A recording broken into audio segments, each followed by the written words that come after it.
Okay, I haven't posted for a few days because my son headed to Iraq on Monday. He's not there yet. He's got to stop off in Germany first. He'll be there in a few more days. And so I've been dealing with putting away fear and trying to be hopeful and trying to come to how to deal with it for the next 9 months, because he's going to be gone for 9 months, and every single day I've got to deal with the fact that he's in a war zone, and that's just something that I have to do. And what I find is that it's a time when I really wish that I wasn't alone, and there's only a few times a year that I wish I wasn't alone. The holidays would be nice not to be alone, and the winter when it snows, every shovelful of snow out there on my driveway the size of a small city, I think it'd be nice to have a man. It'd be nice to have a man. It'd be nice to have a man.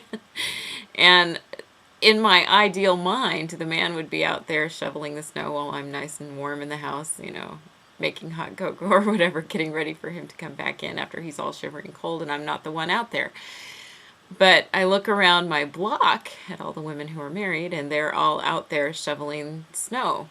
And so, at least on my block, nobody who has a man has the ideal man either. So anyway, this is one of the times that I am feeling like I need a man. I need a man's perspective on war. It's way different than a mother's perspective on war. And I need that companionship. I feel like I need that companionship and that support. And so it's hard not to have it right now. But I'll get through it and survive it, as we always do. As single moms, we do it all. I remember a friend of mine, Elizabeth, she was probably a little bit older than I am now when we had this conversation, but she had a leaky roof one night.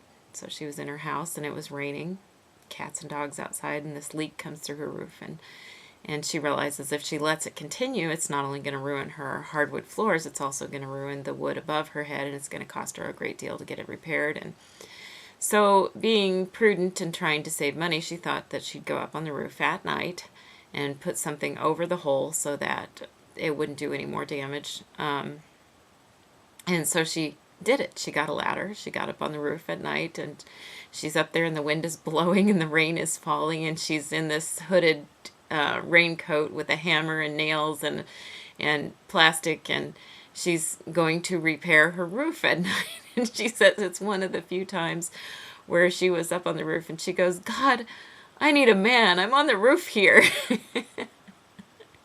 And I know how she felt, because that's kind of what I'm feeling right now. But I know too that this too shall pass. I will be back to being grateful for the place where I am.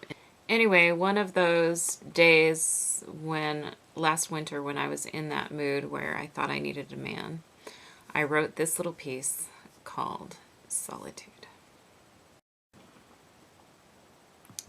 Solitude. Solitude walks across a snow-covered lake of ice, stops, falls on her back, and makes an angel.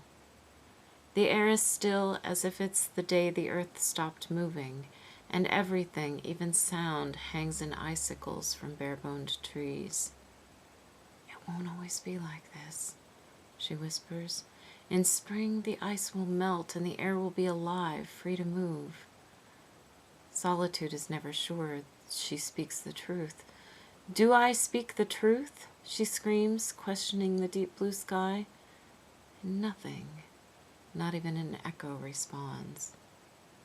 Solitude lives every day tiptoeing away from fear, trying to rest in gratitude, and looking for a purpose of her own, on her own. Solitude sees two deaths.